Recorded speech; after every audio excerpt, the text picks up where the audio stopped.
সরকারি বাসভবন যমুনা, সেখানে যে একটা ভাইব তৈরি হতো যেটাকে অনেকে যমুনার ঢেউ বলার চেষ্টা করতেন, কিংবা যমুনাকে কেন্দ্র করে যে হুমায়ুন আহমেদের যে বিখ্যাত নাটকগুলো বা সেই নাটকের যে গানগুলো, আমার যমুনার জল দেখতে ভালো, স্নান করে দিতে লাগে ভালো, আমার যমুনার জল দেখতে কালো, স্নান করে দিতে লাগে ভালো, উনি প্রায় অনেকগুলো নাটকে, প্রায় সব নাটকই বলতে গেলে এই গানটি অন্তর্ভুক্ত করার চেষ্টা করেছেন। তো সেই যে যমুনা, সেই যমুনা তারেক রহমান সাহেবের আগমনের পর অনেকটা পাদপীঠে চলে গেছে। যমুনা নিয়ে এখন আর আলোচনা হয় না, বা লোকজন ডক্টর মোহাম্মদ ইউনূসের উপস্থিতি, তারপরে যমুনার গুরুত্ব, ওই অফিসে যে সকল কর্তা ব্যক্তি রয়েছে, অন্তত 25, 26, 27 এই 3 দিনে আমি যমুনা সংক্রান্ত কোনো খবর, মানুষের যে আগ্রহ বা যমুনাকে ঘিরে যে কোনো কিছু করা সম্ভব, যমুনার কথা যে রাষ্ট্র চলে, ওইরকম মনে হচ্ছে না। এখন সর্বত্র তারেক রহমান সাহেব কি করছেন, কোথায় যাচ্ছেন, তারপরে কার সাথে কথা বলছেন, কার দিকে তাকাচ্ছেন, তার যে ড্রেস কোড, সে কি পরছেন, এই জিনিসগুলোই কিন্তু আলোচিত হচ্ছে। অবশ্য তারেক রহমান সাহেব যখন আসার সিদ্ধান্ত নেননি, তখন আমরা যে কজন লোক তার আসার ব্যাপারে বলছিলাম, যদি আমার এখানে অবস্থান ছিল অনেকটা দ্বৈত। আমি মনে করতাম যে তারেক রহমান সাহেবের বাংলাদেশে আসাটা জরুরি ছিল 2024 সনের আগস্ট মাসের 8 তারিখের মধ্যে, অর্থাৎ 5, 6, 7, 8। যদি 8 তারিখের মধ্যে আসতেন, ওনার বিজয়, ওনার সফলতার ব্যাপারে শতভাগ নিশ্চয়তা দেওয়া যেত। 8 তারিখের পরে মানে দিন যত গেছে, ওনার দেশে ফেরা এবং দেশে ফেরার পরে উনি যে সফল হবেন এটা সুদূর পরাহত এবং ঝুঁকিপূর্ণ হয়ে পড়েছে। উনি যদি 2024 সনে আসতেন, 2024 সনে আসতেন ওই আগস্ট মাসের 8 তারিখের মধ্যে, তাহলে 2024 সনের ডিসেম্বরে নির্বাচন হতো এবং উনি এতদিন বাংলাদেশের প্রধানমন্ত্রী থাকতেন। তো তিনি সেই যে দেরি করেছেন বা আসেননি, কার পরামর্শে, কি কারণে, কোন সমস্যায়, এটা উনি ভালো বলতে পারবেন। কিন্তু এই অবস্থাতে তার যে আশাটা, এটা তার জন্য, তার পার্টির জন্য ইতিহাসের সবচেয়ে ঝুঁকিপূর্ণ সময়। এমনকি শহীদ প্রেসিডেন্ট জিয়াউর রহমানের অবর্তমানে বিএনপির যে বিপদ বিপত্তি ছিল, এই মুহূর্তে বাংলায় তারেক রহমান সাহেব ঘুরে বেড়াচ্ছেন আর রাজনীতি করছেন, সামনে ইলেকশন। এই দুটো মানে জিয়াউর রহমান সাহেবের শহীদ হওয়ার পরে বিএনপি যে বিপদে পড়েছিল, তার সাথে এখন বিপদ বেশি। এমনকি যখন প্রেসিডেন্ট সাত্তার সরকারের পতন হয়েছিল, বেগম জিয়া যখন রাজনীতি আসেননি, এরশাদ যেদিন মার্শাল ল জারি করেছিল, তখন বিএনপি যে বিপদ বিপত্তির মধ্যে ছিল, আজকে বিএনপির জন্য ঝুঁকি, বিপদ বিপত্তি তার চেয়ে বেশি। কিন্তু তারপরেও উনি এসেছেন, আমি ওনার যাকে বলা হয় শুভ কামনা করি, ওনার সফলতা কামনা করি, কামনা পর্যন্ত। কিন্তু বাস্তবতা হলো যে আপনি যদি পলিটিক্যাল সায়েন্স যাকে বলা হয় বিচার করেন, বিশ্লেষণ করেন, তাহলে আপনি দেখতে পাবেন যে ওনার এই সময় বাংলাদেশে আগমন ওনার জন্য এবং ওনার দলের জন্য ঝুঁকির পরিমাণ শতভাগ, আর সফলতা পাওয়ার সম্ভাবনা মিরাকেল, অলৌকিক। স্বয়ং আল্লাহ রাব্বুল আলামিন যদি তাকে সফল করেন, ক্ষমতা এনে দেন, সুষ্ঠুভাবে নির্বাচন হয়, শান্তিপূর্ণভাবে বিএনপি ক্ষমতা লাভ করে উনি প্রধানমন্ত্রী হন, এটা হবে মিরাকেল। বাংলাদেশের জন্য মিরাকেল, তার জন্য মিরাকেল, বিএনপির জন্য মিরাকেল। কিন্তু পলিটিক্যাল সায়েন্সে যেভাবে বলে, সেই সায়েন্স অনুযায়ী এটা কোনো অবস্থাতেই ইতিবাচক হয় না। তারপর তিনি এসেছেন। তো আবার তিনি যদি না আসতেন, তাহলে তার দলের অবস্থা মুসলিম লীগের মতো হতো। তার দলের অবস্থা সেই কি বলবো, ভাসানী ন্যাপের মতো হতো।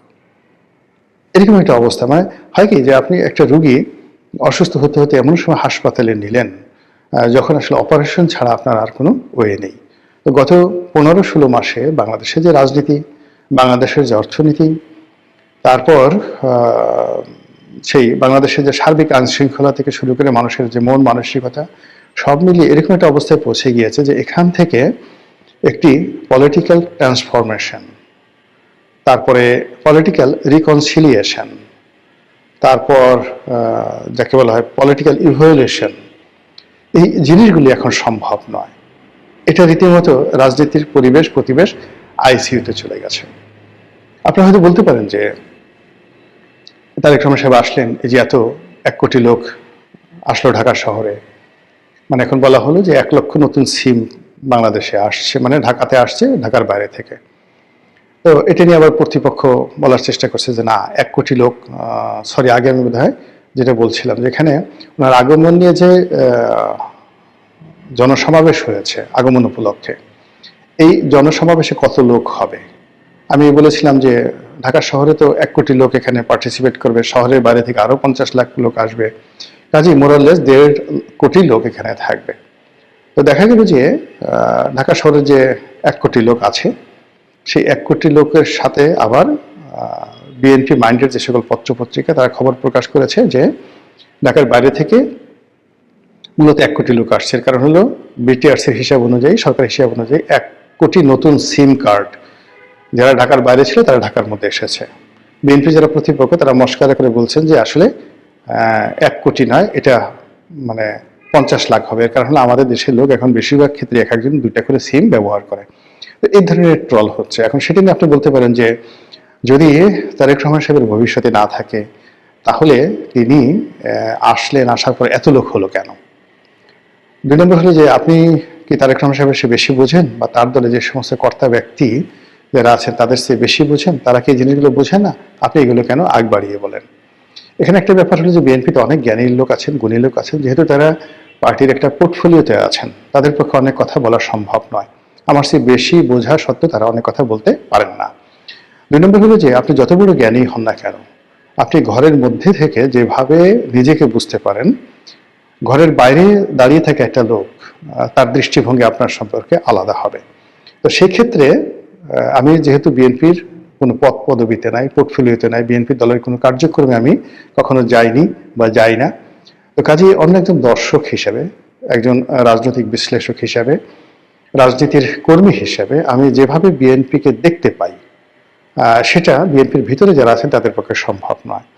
এর বাইরে যেহেতু মিডিয়ার সঙ্গে জড়িত আছি, যেভাবে বিশ্লেষণ করার, কথা বলার আমার একটা প্ল্যাটফর্ম আছে, এটা হয়তো বিএনপি যারা নেতাকর্মী আছেন তারা নিজেরা বলেন, আমি যে কথাগুলো বলি, কিন্তু এগুলো আমি যেভাবে পাবলিকের সামনে তুলে ধরতে পারি তারা হয়তো সেভাবে পারে না। এই জন্য কিন্তু এই কথাগুলো বলা। তো যেটা বলছিলাম যে উনার এই যে আশাটা, এটা আমাদের যে বাঙালির চিরায়ত আবেগ, সেই আবেগের বহিঃপ্রকাশ। বাংলাদেশের 35% লোক বিএনপি করে, এতে কোনো সন্দেহ নেই। আবার একই 35% লোক আওয়ামী লীগ করে, এতেও কোনো সন্দেহ নেই। এই 35% লোক তারেক রহমান সাহেব, বেগম জিয়া, শহীদ জিয়া, তাদের জন্য অন্তঃপ্রাণ। এবং গত 17-18 বছর ধরে মানুষ যে কষ্ট করছে, সীমাহীন কষ্ট করছে, অর্থাৎ 35% বিএনপি যারা নেতাকর্মী সীমাহীন কষ্ট করছে। সেই কষ্টের পর একটা বিপ্লব হয়েছে, সেই বিপ্লবের পর তাদের নেতা বাংলাদেশে এসেছে। এত কিছু চিন্তা ভাবনা করার সময় নেই। তারা তাদের সমস্ত আবেগ তারা উগড়ে দিয়ে ঢাকা শহরে এসছে নেতাকে একটু দেখার জন্য, এবং এটা আমাদের দেশে সচরাচর।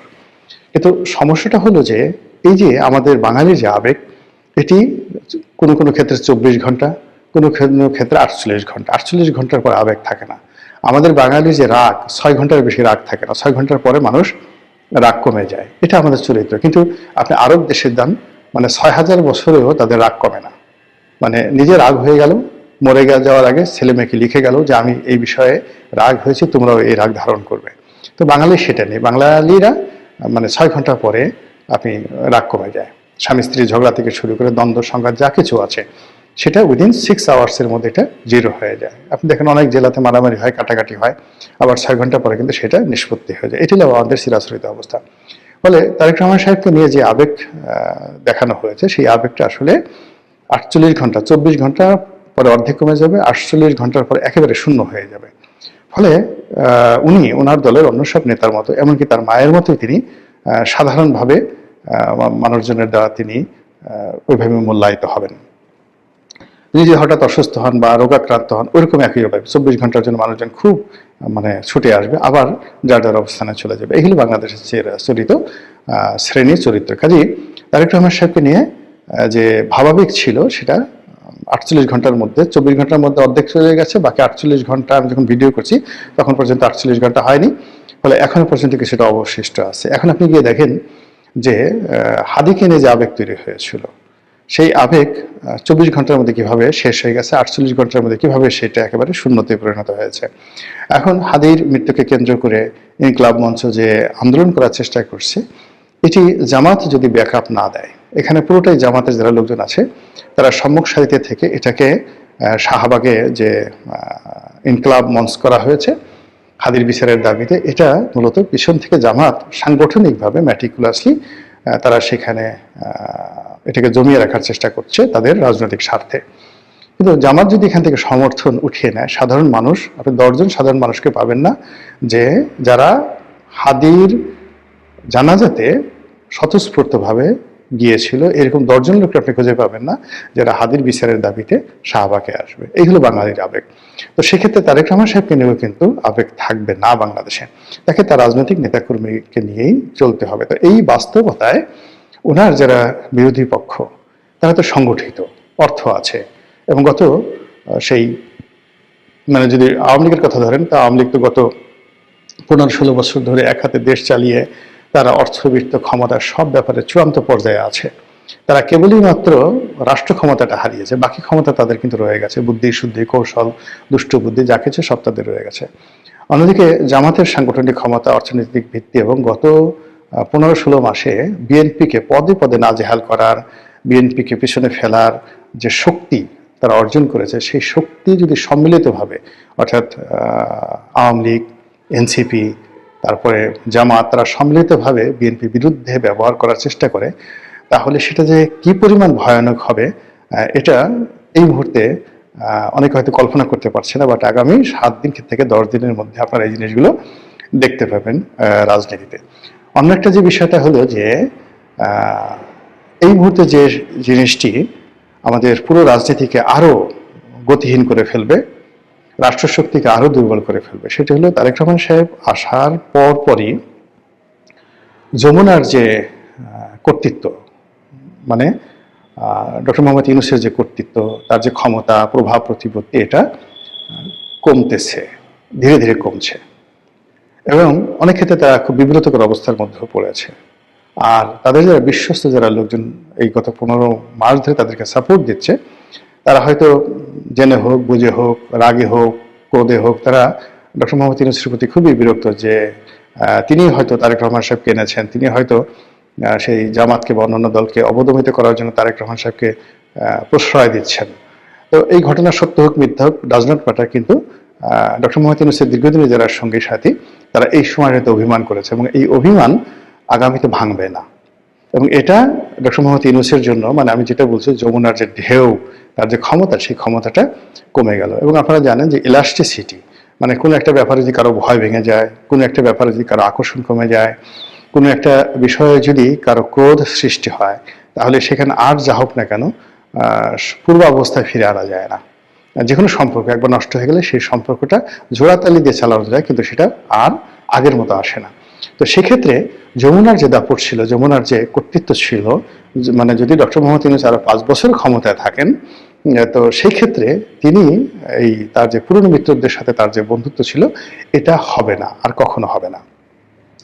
অন্যদিকে তারেক রহমান সাহেবের সাথে তিনি চেষ্টা করলেও সম্পর্ক করতে পারবেন না।